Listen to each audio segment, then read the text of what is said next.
Adapun berziarah kubur menjelang Ramadan, maka sesungguhnya bulan mulia ini mesti disambut dengan kesucian hati. Disucikan hati dengan berzikir, tadi sudah. Disucikan hati dengan tabligh akbar pengajian selepas subuh, tadi sudah. Maka disucikan hati dengan mengingat mati. Wa kafa bil mauti wa'idha. Cukuplah kematian itu sebagai nasihat. Ada nasihat yang berbunyi menggelegar, khutbah hari Jumat.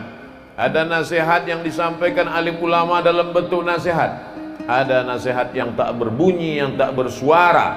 Ada nasihat yang tak berkata-kata. Nasihat bukan yang dituliskan tinta pena di atas kertas. Nasihat yang tidak bersuara, tak berhuruf. Nasihat itu diam. Nasihat itu adalah kematian. Maka sebelum Ramadan berziarah, supaya hati mengingat mati, maka lebih khusyuk ibadah Ramadannya. Seakan-akan inilah Ramadan yang terakhir.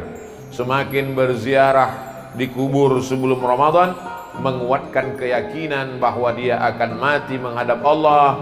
Rumah tinggal, kendaraan tinggal, keluarga tinggal, yang dibawa hanya amal. Yarji'usnani, yang dua balik ke rumah. Maluhu, hartanya pulang ke rumah. Ahluhu, anak cucu menantu istri suami kawan sahabat andai tolan jiran tetangga, semuanya pulang ke rumah. Wa yabqa wahidun, yang tinggal cuma satu. Wa amaluhu, amal itulah yang tinggal. Jadi hanya dengan mendengar ceramah dari ustadz, kadang masuk telinga kiri, keluar telinga kanan, bahkan kadang tak masuk sama sekali. Dari telinga kanan mau masuk, dari kanan itu juga dia keluar. Tapi begitu melihat langsung dengan mata, beda antara yang didengar telinga dengan menengok langsung mata. Kenal engkau dengan Ustadz Somad? Kenal. Dari mana engkau kenal? Aku dengar suara ceramahnya. Kenal kau dengan Ustadz Somad? Kenal. Dari mana engkau kenal? Aku tengok balehonya. Kenal kau dengan Ustadz Somad? Kenal. Dari mana engkau kenal? Aku tonton TV YouTube-nya. Tapi begitu melihat langsung berbeda. Begitu juga dengan ziarah ini. Maka sesungguhnya dengan langsung datang ke kubur, duduk di samping kubur, berziarah di kubur, maka kita melihat langsung nyata bahwa orang-orang tua kita itu, maaf, beribu maaf, mereka sudah pindah ke alam yang lain, tinggallah semuanya. Maka ini memberikan pelajaran yang lebih dalam daripada hanya sekedar mendengar cerita ceramah. Jadi apa yang kita lakukan menjelang Ramadan ini adalah melembutkan hati supaya Ramadan kita lebih khusyuk, Ramadan kita lebih hikmat, Ramadan kita lebih takut kepada Allah Subhanahu wa taala. Bahwa kita disuruh menyambung silaturahim. Silaturahim kadang tak sempat datang karena kesibukan. Tapi dengan ziarah kubur, mau tak mau, suka tak suka, orang langgam yang merantau ke Pekanbaru, ke luar kota, hari ini kembali. Ada ikatan emosional, mengingat ayah, emak, datuk, nenek, mengenang saudara mara, mendengar sahabat kerabat, maka dia balik berjumpa.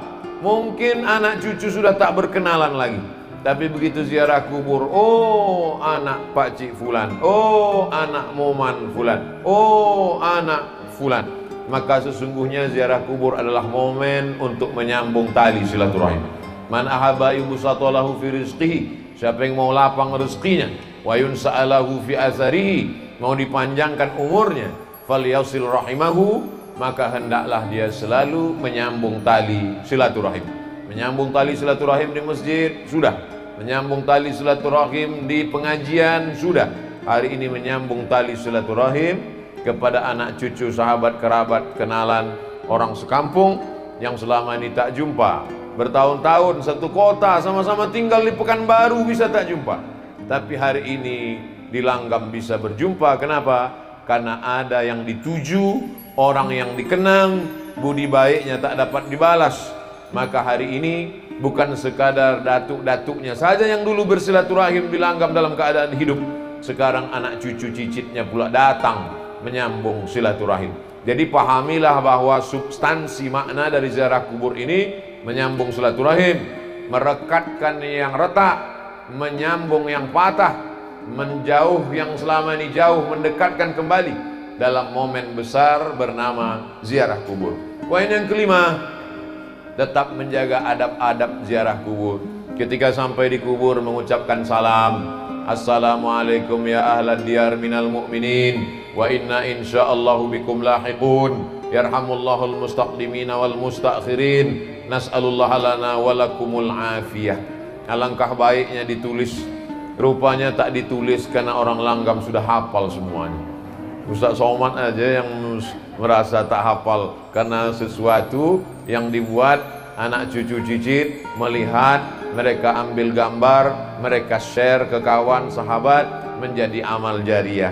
Man sanna fil islami sunnatan hasanatan, siapa yang membuat tradisi yang baik, falahu ajruha, dia dapat pahalanya, wa ajru man amila biha, anak cucu cicit yang melakukannya mengalir pahalanya. Siapalah agaknya orang langgam yang punya ide dulu di awal-awal, dimulai pagi mandi bersih-bersih berlimau di tepi sungai, selepas itu mengajak sahabat, kerabat, tetangga berziarah, dilanjutkan anaknya, dilanjutkan cucunya, meninggal dia, mengalir pahalanya karena tradisi yang baik-baik.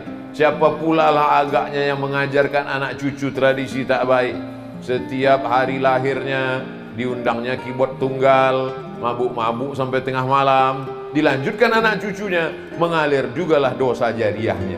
Maka yang baik-baik mengalir menjadi kebaikan, yang tak baik pun akan mengalir juga. Maka sebelum kita melakukan sesuatu, pikir baik-baik, karena dia akan mengalir sesudah kita mati.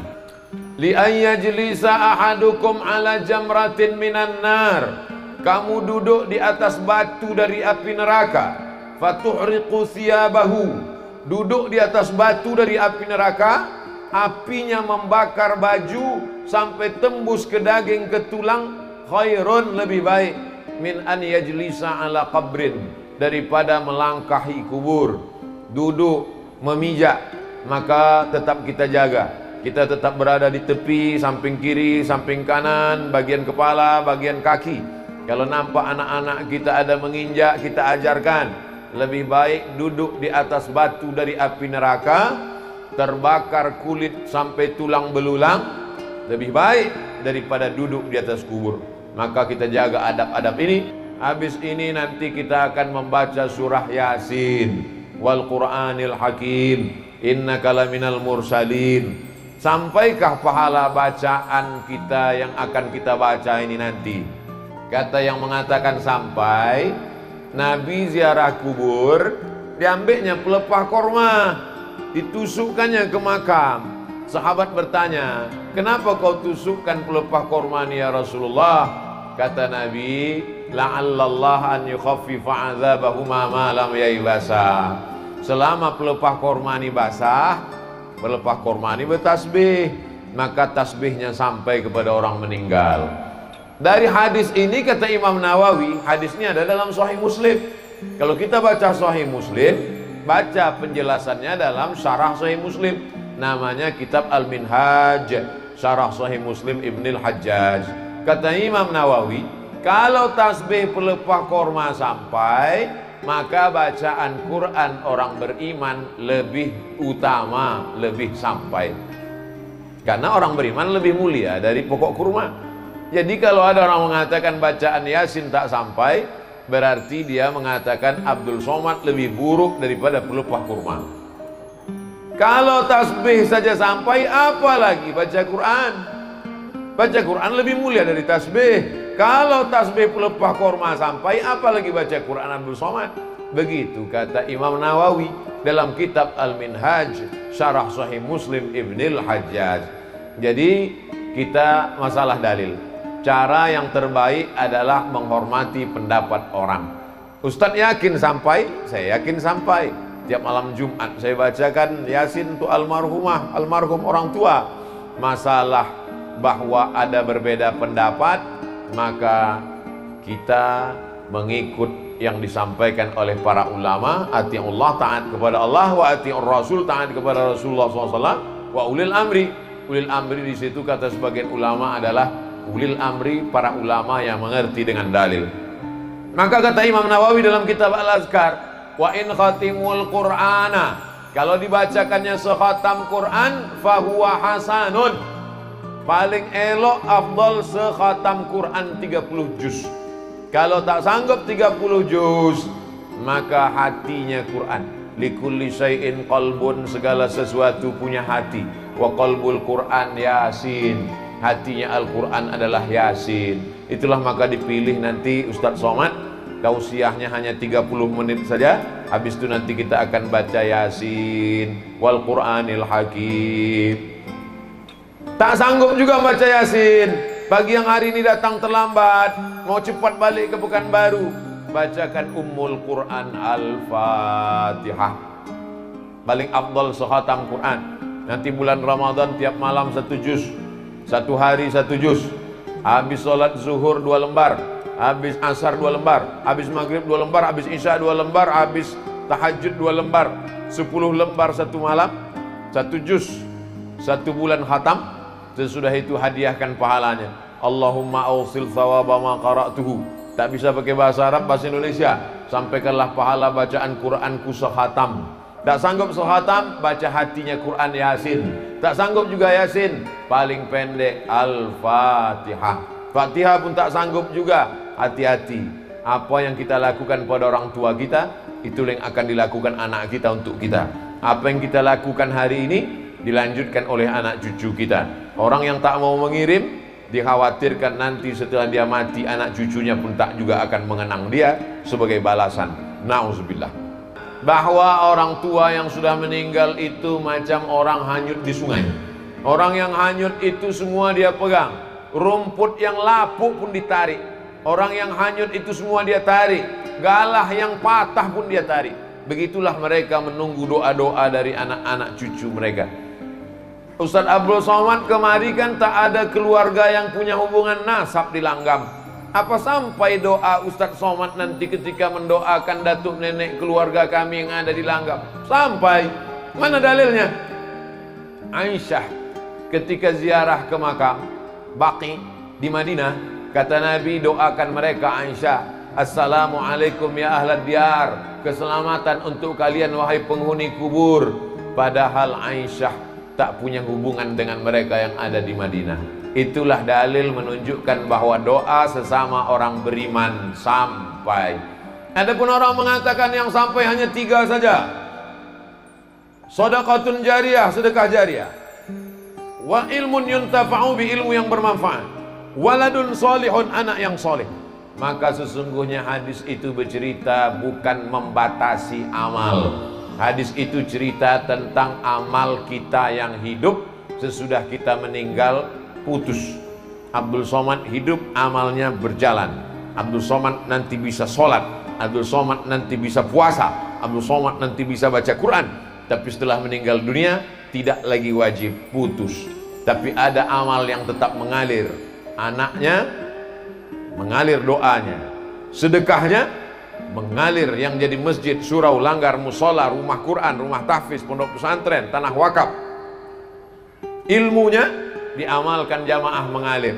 Jadi maksudnya amal kita mengalir. Adapun amal orang hidup kepada orang meninggal dunia, maka tak ada ikhtilaf. Kalaulah amal orang hidup tak sampai kepada orang meninggal dunia, maka tak ada solat jenazah. Karena solat jenazah itu adalah amal orang hidup kepada orang meninggal. Kalau ada orang nanti menolak, jangan kau doakan karena doamu tak sampai. Kalau begitu nanti dia mati, jangan disolatkan jenazah, karena solat jenazah adalah doa orang hidup kepada orang meninggal. Abdul Somad meninggal dunia, lalu kemudian orang Langgam datang mendoakan, Allahumma firlahu warhamhu wa'afi. Allahu Akbar, Al-Fatihah. Allahu Akbar, salawat. Allahu Akbar, Allahumma firlahu warhamhu wa'afi wa'afu anhu. Allahu Akbar, Allahumma la tahrimna ajrahu. Maka takbir kedua dengan takbir ketiga dengan takbir keempat, takbir yang pertama baca Quran Al-Fatihah, itu menunjukkan Al-Fatihah sampai. Takbir yang kedua salawat, zikir, itu menunjukkan zikir sampai. takbir ketiga, keempat doa. Itu menunjukkan doa sampai dari orang hidup kepada orang meninggal dunia. Karena yang sholat jenazah itu semuanya orang hidup dan semuanya tak punya hubungan nasab kepada yang meninggal. Yang punya hubungan nasab, yang tak punya hubungan nasab, sama-sama sampai. Ini menurut argumentasi para ulama yang mengatakan sampai. Bahwa tidak hanya amal badan yang sampai. Datanglah saat bertanya kepada Rasulullah, ummi matat, emak saya mati meninggal dunia. Afa atasaddaqu anha? Kalau saya bersedekah, sampaikah sedekah ini untuk almarhum almarhumah? Kata Nabi, tasaddaq, sedekahlah saat. Sedekahlah saat. Sedekahmu sampai untuk almarhum. Ayu sadaqatu afdal? Apa sedekah yang paling afdal? Kata Nabi, saqyul ma. Sedekah yang paling afdal adalah memberi air minum. Sedang air minum sampai, apalagi lah rebus jagung sampai. Dulu ambo dibawa Buya Fadli Rahman ke Langgam nih, dikasihnya waktu itu rotannya warna coklat, kini rotan lah hijau pula nampak. Sampai sedekah makanan sampai, maka siapkan sedekah makanan untuk buka puasa nanti. Hadiahkan pahalanya untuk almarhum almarhumah. Nanti tabung duit berkurban. Hadiahkan pahalanya untuk almarhum almarhumah. Maka sedekah baca Quran sampai, baca Yasin sampai. Begitu juga dengan sedekah kurban sampai. Begitu juga kurban, mana dalilnya kurban itu sampai, Buya? Nabi mengatakan waktu menyembelih, Allahumma haza an Muhammad wa ali Muhammad. Kupotong kurban ini untuk Muhammad dan untuk keluarga Muhammad. Itu menunjukkan kurban pun sampai. Sedekah makanan, air minum, mana dalilnya sampai? Hadis Sa'ad, kata Nabi, tasaddaq, sedekahlah Sa'ad. Sedekahmu sampai kepada almarhumah ibumu. Yang paling afdal saqyul ma, memberikan air minum.